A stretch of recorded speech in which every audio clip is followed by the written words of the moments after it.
Hello, everyone. This is Mr. Simone's little review on the economic reforms of the Progressive Era. I hope we all remember the Progressive Era is basically the early 1900s. Some historians might even begin it in 1890. Your three Progressive Era presidents at this time were Teddy Roosevelt and then William Howard Taft, followed by Woodrow Wilson. Roosevelt and Taft were both Republicans, whereas Wilson was a Democrat.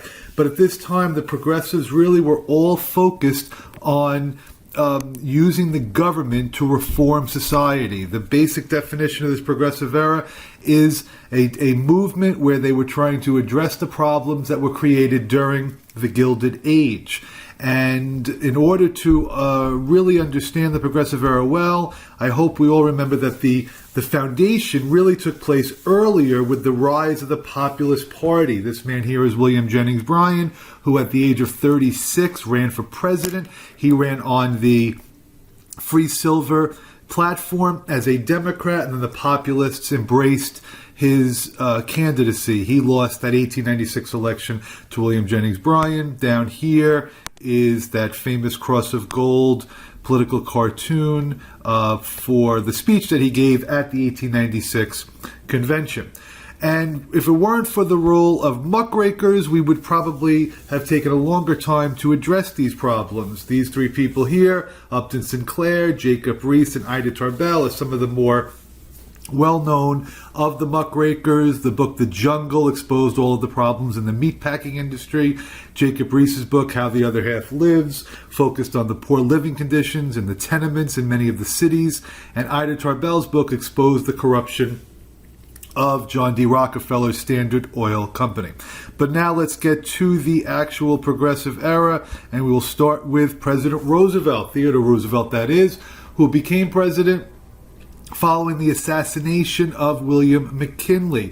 And Roosevelt's domestic agenda was referred to as the Square Deal. He wanted each American to have an equal opportunity to succeed in the nation. So the three leading aspects of his agenda were conservation. He was very much committed to preserving land for various endeavors.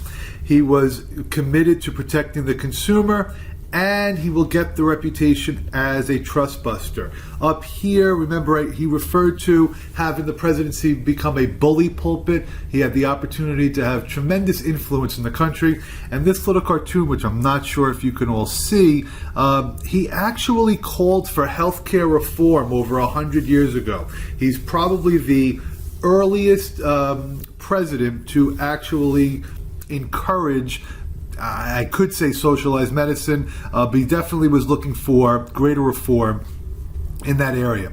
So let's now focus on a few of these issues during the Roosevelt administration. This one here was a strike that took place in 1902.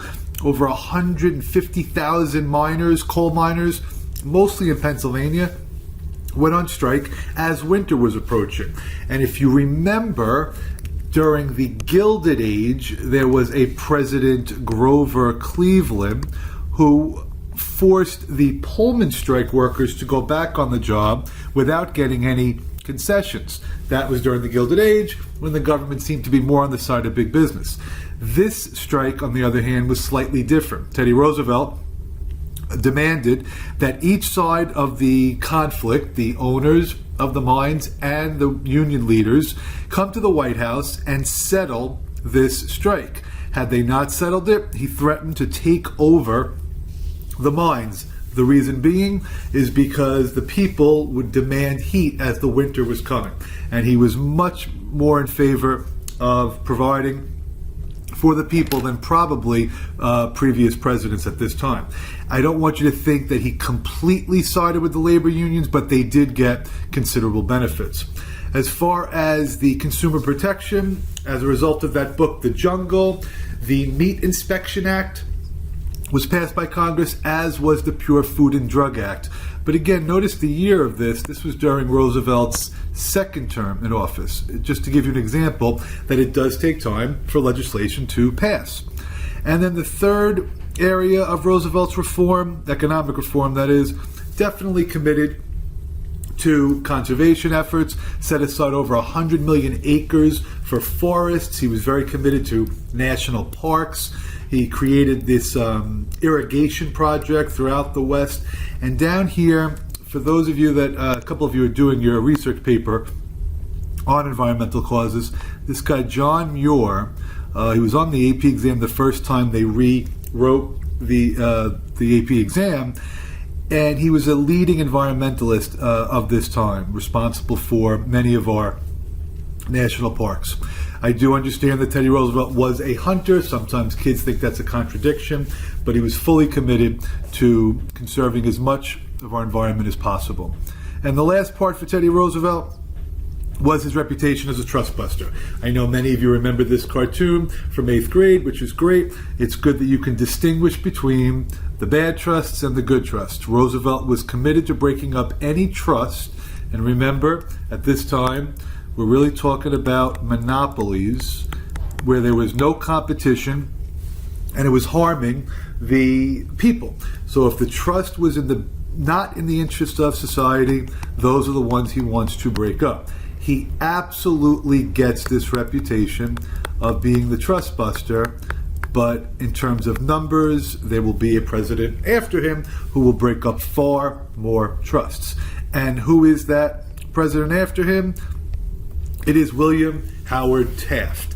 William Howard Taft, seen here on a horse, no comments please, was the favorite of Teddy Roosevelt. He was very pleased that William Howard Taft followed him. Could Roosevelt have run for a third term? Yes, but he was following in the footsteps of George Washington's two-term tradition.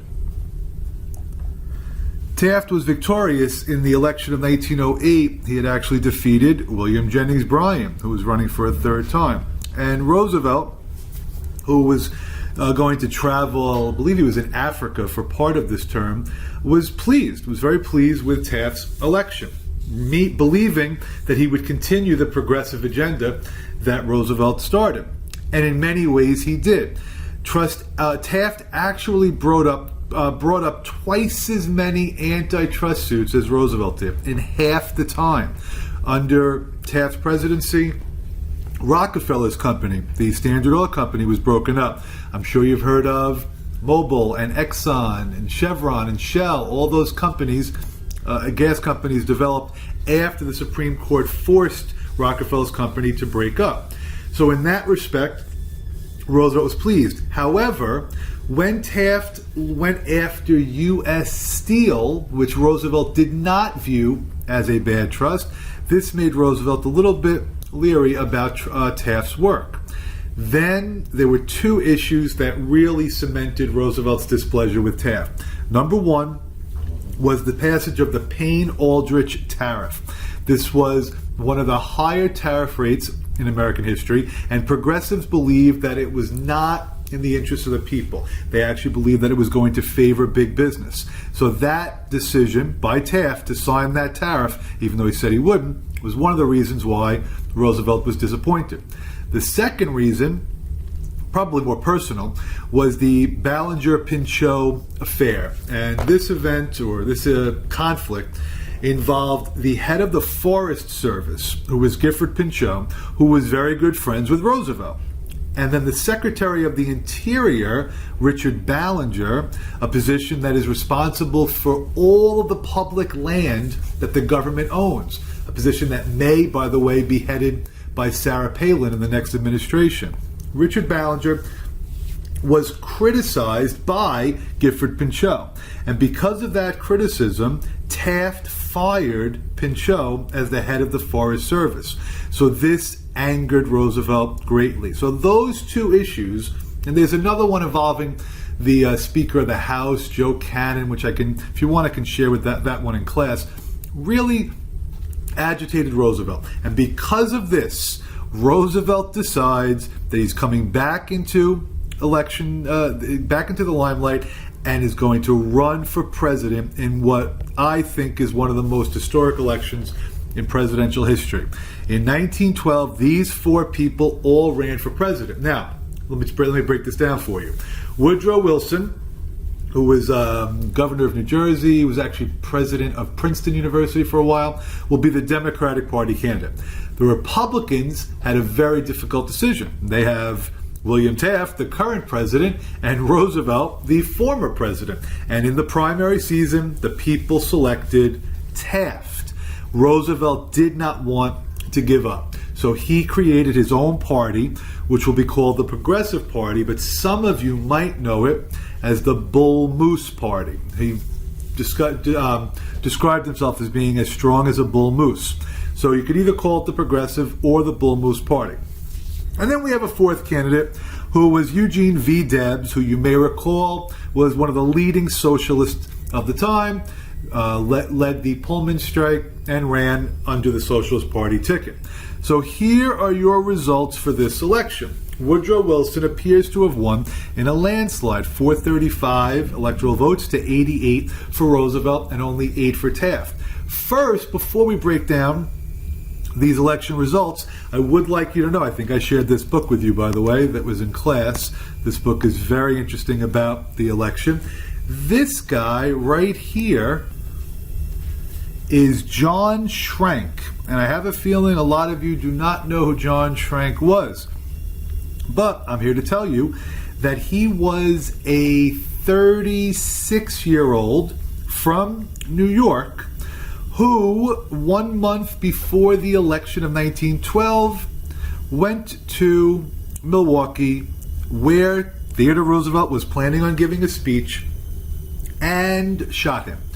And just prior to giving the speech, Roosevelt was probably saved by a combination of the thick jacket that he was wearing and the case that he used to hold his glasses and an incredibly lengthy speech that he was about to give, as you guys all learned from last week in class.